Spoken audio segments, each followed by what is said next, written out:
ابو ہریرہ رضی اللہ تعالی عنہ سے روایت ہے، متفق علیہ حدیث ہے، یعنی بخاری اور مسلم دونوں میں تخریج ہوئی۔ آقا علیہ السلام نے فرمایا تنکح المرأۃ لاربع، لمالہا ولحسبہا ولجمالہا ولدینہا، اور پھر فرمایا فاظفر بذات الدین۔ فرمایا عورت سے 4 بنیادوں پر نکاح کیا جاتا ہے، یعنی عورت کو یا بیوی کو 4 بنیادوں پر تلاش کیا جاتا ہے یا منتخب کیا جاتا ہے زوجیت کے لیے۔ 4 ریزنز ہوتے ہیں۔ کون کون سے؟ یا تو رشتہ تلاش کرنے والے ماں باپ یا بیٹا جب عورت کو تلاش کرتا ہے اور اپنی زوجیت میں لانا چاہتا ہے تو یا تو اس کے مال کو دیکھتے ہیں کہ مال کتنا لائے گی، مال کتنا لائے گی۔ اور ساسیں آج بھی اپنی بہو کو مال میں تولتی ہیں، حال میں نہیں تولتی۔ اس کا حال، سیرت، کردار، کم گھر ہیں جن میں دیکھا جاتا ہے۔ بہت سی ساسیں آج اس دنیا میں بھی ایسی ہیں جو مال میں تولتی ہیں، جہیز کیا لائی ہے، تمہیں ماں باپ نے کیا دیا ہے۔ اور بعض گھروں میں تو خدا نہ کرے سال ہر سال تانا چلتا ہے۔ تو فرمایا یہ تو مال دیکھ کر شادی کی جاتی ہے کہ کتنے امیر ماں باپ ہیں اس بچی کے، گھرانہ کتنا مالدار ہے اور جہیز میں کیا ملے گا۔ یا ولحسبہا، یا خاندان دیکھا جاتا ہے کہ بڑا اونچا خاندان ہے، عزت والا خاندان ہے، ان کا بڑا سوشل سٹیٹس ہے، وہاں سے رشتہ ہوگا تو بڑے اونچے خاندان کے ساتھ ہماری رشتہ داری ہو جائے گی۔ داماد بچہ وہ سوچتا ہے کہ ہمارا بچہ فلاں کا داماد کہلائے گا۔ بولیے حضور صلی اللہ علیہ وسلم نے عین حقیقی عملی زندگی کے نقشے سے ہٹ کر کوئی بات کی؟ یہی کچھ نہیں ہوتا۔ تیسرا فرمایا ولجمالہا، اور تیسرا اینگل کیا ہے؟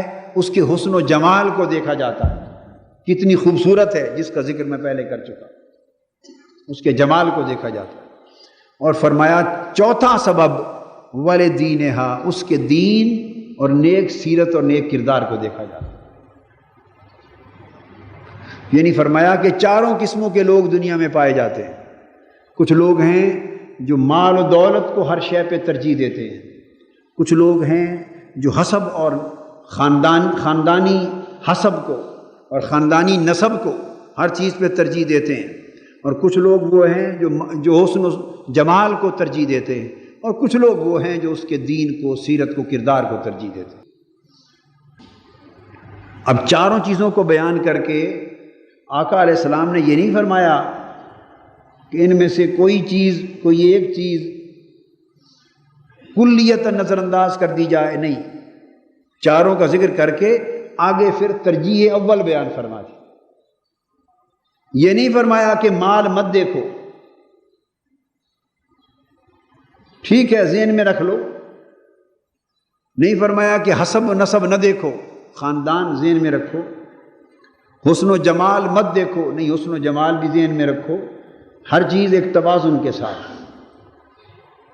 مال و دولت اس لیے دیکھو تاکہ بچے اور بچی کا جوڑ ہو، بچے والے اور بچی والوں دونوں کی زندگی کے ایک جوڑ بنے، کہ دونوں کی اگر مالی اور معاشی اور سماجی بیک گراؤنڈ بہت زیادہ مختلف ہوگی تو ان کے اندر گھروں میں انڈرسٹینڈنگ پیدا کرنے میں دشواریاں واقع ہوتی۔ ان کے اندر حکمتیں، جس قدر حکمت ہے وہ ذہن میں رکھ لو، حسن و جمال بھی دیکھو، دین بھی دیکھو، مگر فرمایا فائنل ڈیسیژن اگر 4 چیزیں تھوڑی تھوڑی ہوں یا تھوڑی کم تھوڑی زیادہ ہوں تو فرمایا اولی ترجیح جو فیصلہ کن ہو فاظفر بذات الدین، وہ دین اور سیرت و کردار کو ترجیح دو۔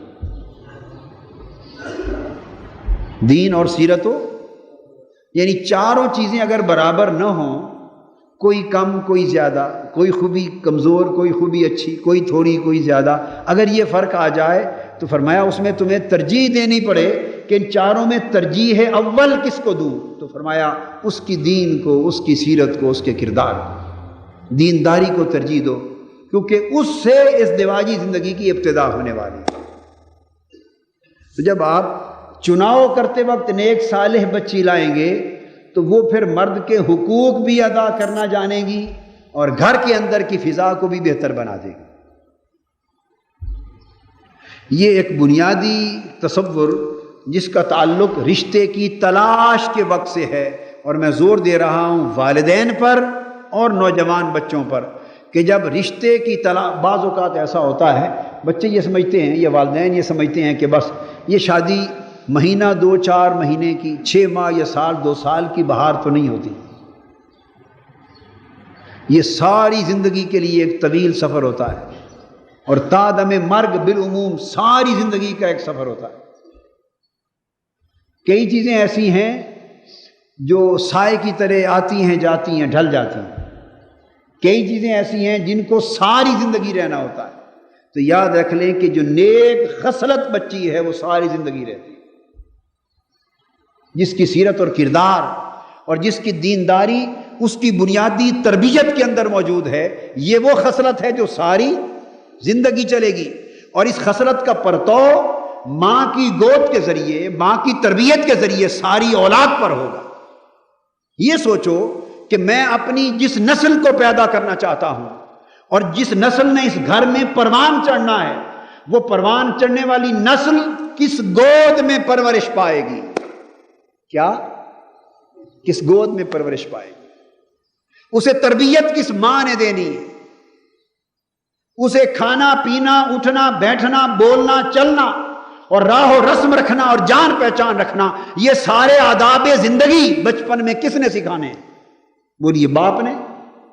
ہم تو نہیں سکھاتے، سیدھی بات ہے، میں تو آپ کو اپنی بات بتاتا ہوں۔ بعض اوقات مہینوں کے مہینوں باہر ہوتے ہیں، ہفتوں ہفتوں باہر ہوتے ہیں، اور لاہور میں ہو کر بھی کبھی سمجھے گھر میں نہیں ہوتے، اور کبھی ہوتے ہیں۔ جو تاجر آدمی ہے صبح نکلتا ہے، رات لیٹ آور گھر آتا ہے، اور بعض ایسے بھی ہوتے ہوں گے کہ جب وہ آتے ہوں گھر تو بچے سو گئے ہوں، اور جب جاتے ہوں تو بچے سوئے ہوئے ہوں، ایسے بھی لوگ ہوتے ہیں۔ انگلینڈ اور یورپ کی جو اور ویسٹرن ورلڈ کی زندگی ہے، وہاں تو اکثر ہی ایسا ہوتا ہے کہ منہ اندھیرے نکلنا پڑتا ہے، لمبے سفر ہوتے ہیں ٹریفک کے، اور رات لیٹ آورز لوگ آتے ہیں، کئی ڈبل ڈیوٹیاں کرتے ہیں، اور اگر جاتے آتے بھی ہیں تو تھوڑا وقت بچوں کے ساتھ کانٹیکٹ کا ملتا ہے، تو ساری ذمہ داری بچوں کی تعلیم و تربیت کی تو ماں پر ہوتی۔ اس لیے یہ سوچنا چاہیے کہ میں جسے آج بیوی بنا کے لا رہا ہوں، یہ بڑا امپورٹنٹ نکتہ ہے، نوجوانوں کے لیے توجہ طلب ہے، اور آپ کے ماں باپ کے لیے توجہ طلب ہے کہ آپ نے تو حسن و جمال پر اگر صرف مر گئے کہ بس حسین و جمیل بیوی چاہیے اور ہر چیز کو نظر انداز کر دیا، تو وہ حسن و جمال تو 4 دن تک آپ کے کام آئے گا، آپ کی اولاد کے کام تو نہیں آئے گا۔ یہ بات امپورٹنٹ ہے۔ وہ حسن و جمال کی بہار تو 4 دن، 4 مہینے، 4 سال، 5 سال، وہ تو آپ کے کام آنے والی چیز ہے، لیکن کبھی یہ بھی سوچا کہ آپ کے تو چند سالوں کے بعد وہ ہوس پوری ہو جائے گی، لیکن اس بچی، اس ماں کے پیٹ سے جس اولاد نے جنم لینا ہے، 2 4 5 6 بچے، ان بچوں کی تربیت اور پرورش اس ماں کی گود میں ہونی ہے، اور ساری زندگی پورے گھر کا نظام اس نیک بخت یا صالح یا غیر صالح عورت کے ہاتھ سے ہونا ہے۔ تو آپ کی اولادوں کی پرورش اس نے کرنی ہے، آپ کے گھر کا ماحول اس نے تیار کرنا ہے، گھر میں آنے جانے والے شخص کے ساتھ خوش اسلوبی سے ملنا، میزبانی کا فریضہ اس نے ادا کرنا ہے۔ آپ ایک ہی حسن و جمال کا ٹوکرا سر پہ اٹھا کے لے آئے، وہ اتنی بدتمیز اور بد اخلاق نکلی کہ نہ کسی آنے والے کو سلام کرتی، نہ کسی کی خدمت کرتی ہے، نہ کسی رشتہ دار کی پہچان کرتی ہے، نہ بچوں کی تربیت کرتی ہے، اور نہ گھر کی پوری زندگی میں اپنے فرائض ادا کرتی ہے۔ آپ چاٹ لیں بیٹھ کے حسن جمال کو، چاٹیں، کیا کریں؟ نتیجہ یہ ہوتا ہے کہ 4 دن کے بعد، 4 مہینوں کے بعد، سال 2 سال کے بعد جب یہ جنون اترتا ہے، اس جوان کا جنون اترتا ہے اور وہ حقیقی زندگی میں آتا ہے، تو اس وقت دیکھتا ہے کہ میں کس مصیبت میں پھنس گیا، مجھے تو عزت کے ساتھ بلاتی بھی نہیں، چھوٹی سی بات ہو تو موڈ بنا لیتی ہے، 3 دن کلام بھی نہیں کرتی، میرے ماں باپ کو تکلیف ہو تو پوچھتی بھی نہیں، بچوں کی تربیت نہیں کرتی۔ یہ سب کچھ گھروں میں ہوتا ہے یا نہیں ہوتا؟ بولیے۔ اس وقت اب پچھتائے کیا جب چڑیاں چگ گئی کھیت. اس وقت کیوں روتے ہیں آپ؟ اس لیے کہ بنیادی اینٹ غلط رکھ دی گئی. فیصلے کا وقت وہ تھا جب انتخاب ہو رہا تھا. اس لیے بیٹیاں والے بھی اس طرح سوچیں، بیٹے والے بھی اس طرح سوچیں. اگر آپ کی ترجیح یہ ہو جائے تو میں سمجھتا ہوں ہزاروں لاکھوں غریب گھرانوں کی بیٹیوں کی زندگیاں سنور جائیں. وہ جن گھروں میں اس لیے کوئی نہیں جاتا کہ مال زیادہ نہیں ملے گا، ان بیٹیوں کے ہاتھ بھی پیلے ہو سکتے ہیں. جن گھرانوں میں اس لیے کوئی نہیں جاتا کہ نیک اور دیندار بچیاں تو ہیں مگر بڑی حسین و جمیل نہیں ہیں، ان کے ہاتھ پیلے بھی ہو جائیں. ممکن ہے وہ بچی حسن و جمال میں یا مال و دولت میں یا خاندانی وجاہت میں تھوڑی سی کم تھی، مگر سیرت اور کردار میں اور خصلت میں اتنی اچھی تھی کہ آپ کے گھر کو جنت بنا دے گی. یہ وہ بنیادی نقطہ ہے